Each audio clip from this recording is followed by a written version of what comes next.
What is the best budget-friendly tequila that money can buy? The question has fascinated college students since the beginning of time, and I too was once a college student, so I can now look back in hindsight and give some opinions. Hopefully. Today, we are going to be looking at 22 tequilas that cost under $50 and giving them the old tier list treatment from S all the way down to F. In case you're wondering, why listen to this guy? Let me introduce myself. My name is Pedro Wolff, and I taste, review, and write about agave spirits for a living. From Jose Cuervo to Patron to Cascawin, these are all going to be tequilas that I've tried. Oftentimes, many times, both inside cocktails and out. If your favorite tequila didn't make it onto the list, no worries. Just let me know politely in the comments. There's a good chance I haven't tasted it yet, but I will make sure to get to it. Lastly, we're going to be limiting the list to Blanco tequilas, so unaged stuff. Though there are a lot of budget-friendly reposados and añejos, it feels unfair to judge them side by side with Blancos just because the flavors are usually pretty different. It would also mean doubling down on a lot of the same brands on this list, and though the flavors can vary, usually the quality doesn't. So I think this is a pretty fair evaluation of where these different brands are at. Without further ado, let's get into it.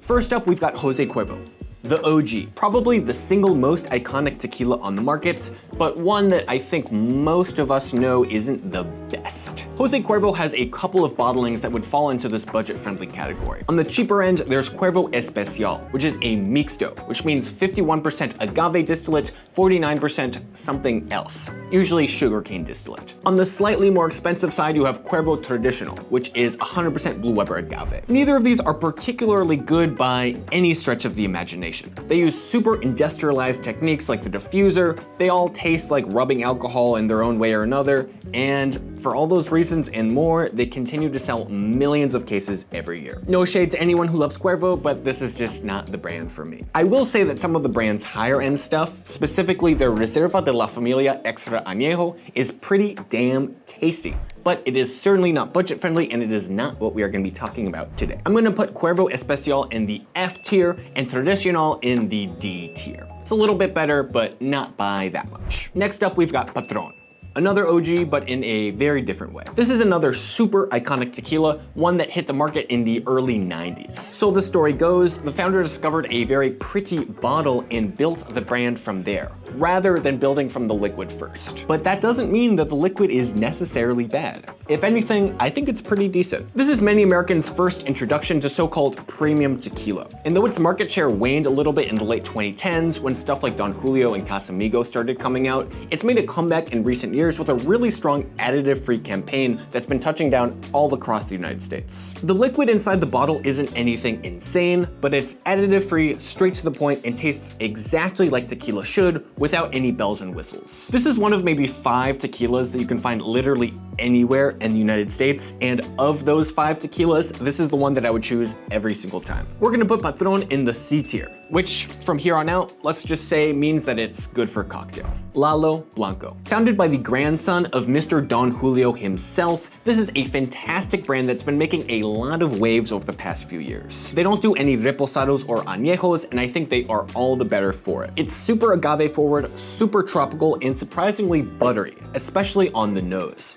This is one that I would recommend both inside cocktails and for solo sipping. It's just really tasty, straight to the point stuff. If we were ranking one of their limited edition high proof bottlings, I would probably put this in S, but I think for the standard 40% ABV Lalo Blanco you'll find on most liquor store shelves in America, A is a great spot to be. On a side note, Lalo was actually just acquired by Tito's Vodka, so you are probably going to be seeing a lot more of them in years to come. Next up, Casamigos. What is there to say about Casamigos that hasn't already been said? Founded by George Clooney in 2013 and later sold to spirits giant Diageo for $1 billion, this is by far the most famous celebrity tequila and also one of the worst. Look, the brand has gotten a ton of hate over the past few years. It has its lovers, it has its naysayers.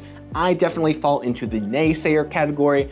I find it to be wildly too sweet, tastes nothing like agave, but I know that is a flavor profile that is more approachable for some people, so no shade whatsoever. For me, Casamigos is in F, but if you like it, do your thing. 818 Tequila. I figured we might as well bundle up a couple of celebrity tequilas side by side because my opinions on them don't vary that much. Famously founded by Kendall Jenner a few years back, this one is just not my cup of tea. I get a big synthetic vanilla note on the nose, and it really only gets worse from there. A lot of people say this tastes like cake batter, and I am inclined to agree. Interestingly, this one actually used to be a little bit more expensive, but over the past year or so, I've been seeing some liquor stores list it for as low as $30, and that seems to be the new standard. Unfortunately, that does not save it from the F tier.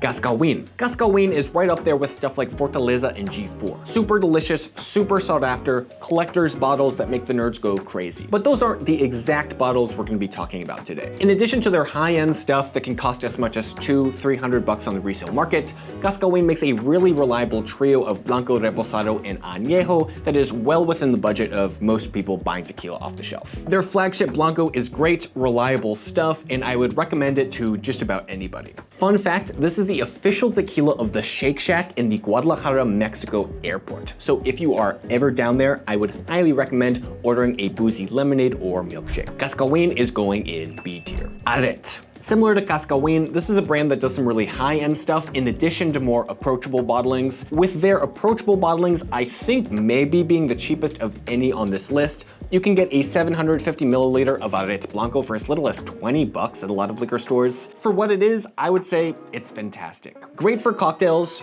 pretty good for solo sipping, though I would probably stick to the ranch waters and margaritas for this one. I'm putting Arret in the B tier. Tequila Ocho, one of my personal favorites. Tequila Ocho's whole thing is that they are a single estate brand, meaning that they grow all of their agaves on site next to the distillery and then pick out individual fields, keeping an eye out for differences in terroir, soil, flavor, sunlight, etc. that'll affect the final batch. It is a huge amount of effort for tequila that is this modestly priced, and I continue to be wowed by the fact that we can just pick this up at Costco's pretty much anywhere in the country. It has a really agave and mineral forward flavor profile that I find a lot of my favorite tequilas have in common. I don't have much else to say other than that this is going to be our first S tier. Well deserved. Espolón. This is another one of those 5 tequilas I mentioned that you can find pretty much anywhere in the country, and I think for what it isn't half bad. It isn't the most traditionally made, but they don't use diffusers and they don't make mixtos, which are really the 2 things you never want to see. I've had good times drinking this one with friends. I find it to be pretty citrus forward, good for shots, good for cocktails, and I'm gonna put it in the C tier. Siete Leguas. This is a distillery that's been in the game since 1952, and they actually use a horse-drawn Tahona to crush their agaves. It's kind of their iconic touch. This is where Patron was originally produced when it hit the market in 1989. And I'd be willing to bet that Patron's juice was just a little bit better back then, because Siete Leguas is great stuff. Really roasty agave flavor with a signature black pepper note that really pops out the glass. This one is going into the A tier.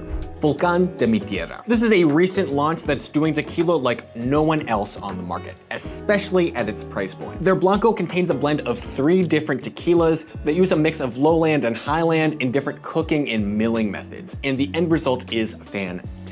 Similar to Tequila Ocho, this is a brand that puts a huge amount of effort into every bottle, making it all the more remarkable that it is as cheap as it is. They recently won Best Blanco and Best Overall Tequila at the San Francisco World Spirits Competition, and I would say it is 100% deserved. Volcán de mi Tierra goes in the S tier. El Tequileño. This is a pretty interesting one that kind of goes contrary to a lot of the stuff I've been saying in this video so far. El Tequileño's flagship Blanco, which you can find online for 20-25 bucks, is actually a mixto. So in their case, that being 70% agave distillate, 30% piloncillo, which is sort of a brown sugar distillate. It doesn't have the straight to the point vegetal flavor of an 100% Blue Weber agave tequila, but that extra 30% of something else adds a welcome sweetness that works really well in cocktails like the Batanga, which is basically just a tequila, Coke, and lime. Though I would not recommend drinking this one over the rocks, it is an incredibly reliable addition to the bar cart, and I would put it in the C tier. 1800 Tequila. Probably best known for their elongated trapezoid bottle, this one is also distilled by Jose Cuervo, and in my opinion, it is a marginal step up from Jose Cuervo's F tier stuff. It's not great, it's not awful, I would put it in the D tier. Next up, Hornitos, a tequila that really is awful. I remember one of my cousins brought a bottle of this to our Thanksgiving celebration a few years back, and I don't think there was anyone in my family who walked away with good things to say. It smells like alcohol, it tastes like nail polish remover, and it finishes like medicine. I don't think that there are any diehard Hornitos defenders out there, so without fear of pushback, I'm gonna put this in the F tier. Cazadores. Best known for the stag label found on each of their bottles, my understanding is that this brand used to be pretty good. Some of their older vintages go for pretty high prices on the resale markets. However, that is not what we're talking about today. We're talking about their modern stuff, and from what I've tasted, I can comfortably say that Cazadores has gone downhill over the years. It's usually placed alongside bottles like 1800 and Jose Cuervo on the shelf, and I think that's a pretty good reflection of its quality. So this one is going into D. Olmeca Altos. This one is owned by French spirits giant Pernod Ricard and is beloved by a lot of bartenders I've talked to. They use fairly traditional methods to make a fairly good and widely available tequila that has a really nice lime and grass note that I think works really well inside citrus-forward cocktails like a margarita or a paloma. I always keep a bottle of this stocked on my shelf, and I use it for making big pre-batched cocktails whenever I'm entertaining guests. Olmeca Altos goes in the C tier. Milagro Silver. This is my dad's favorite tequila. Every time I visit him, he brings out a bottle, pours it over ice, pours it into a margarita, sings its praises, and tries to get me to love it as much as he does. Honestly, I've never been totally convinced. I get a bit of a fake vanilla note, especially on the palate, but otherwise, it's reliable stuff, tequila for the masses, relatively inoffensive. It has a really cool bottle, which I think might be what my dad and some other people are enjoying from it, but putting that aside, I'm gonna put this in the D tier. Montezuma. Hands down the worst tequila that I and many other people have ever tried. This is a terrible mixto tequila that tastes like chemicals through and through. I imagine the main demographic is college students and people who have never tasted tequila before. If this was your first introduction to tequila, please try any other bottle on the market and I'm sure you will have a better time with it. There is no justification for this one. It is going straight to the below F tier. F- tier, hell tier, garbage tier, whatever you want to call it, that's where it belongs. Cimarrón. Similar to Montezuma, you can get 1 liter bottles of this for remarkably low costs, but unlike Montezuma, it is actually pretty good juice. This one is a favorite among bartenders, and it has a bit of an earthy, briny, slightly salty flavor profile that really throws its weight around cocktails in a good way. If you have 30 bucks to spare, buy Cimarrón, not Montezuma, because it is going into the B tier. Tapatio. Beloved cult hit brand that gets great reviews for all the right reasons. Up until recently, they had a slightly cheap looking bottle that I think might have steered some consumers away, but they did a redesign. I think it looks fantastic, and I think this one is gonna be getting a lot more love in months and years to come. I get tons of citrus and minerality on this. It's priced like a cocktail mixer and drinks like a solo sipper, which is the best compliment I can give to a tequila on this list. If we were ranking the high proof Tapatio 110, it would go straight into S tier.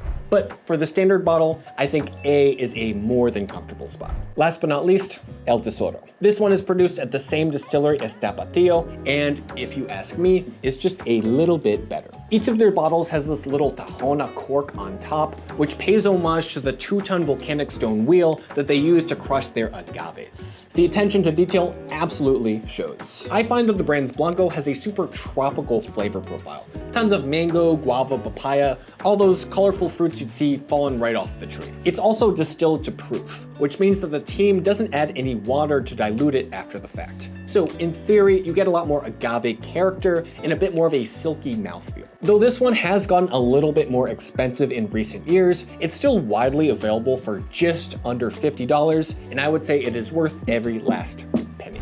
El Tesoro goes in the S tier. And that's the list. Be sure to let me know if you have any polite or constructive disagreements in the comments, and also shout out any other budget-friendly tequilas you think I should try. There's tons of bottles that fall off my radar, and I'm always looking to try new stuff. As usual, my name is Pedro Wolff, and this is the Tequila Pour. Be sure to like and subscribe if you want to see more agave spirits content.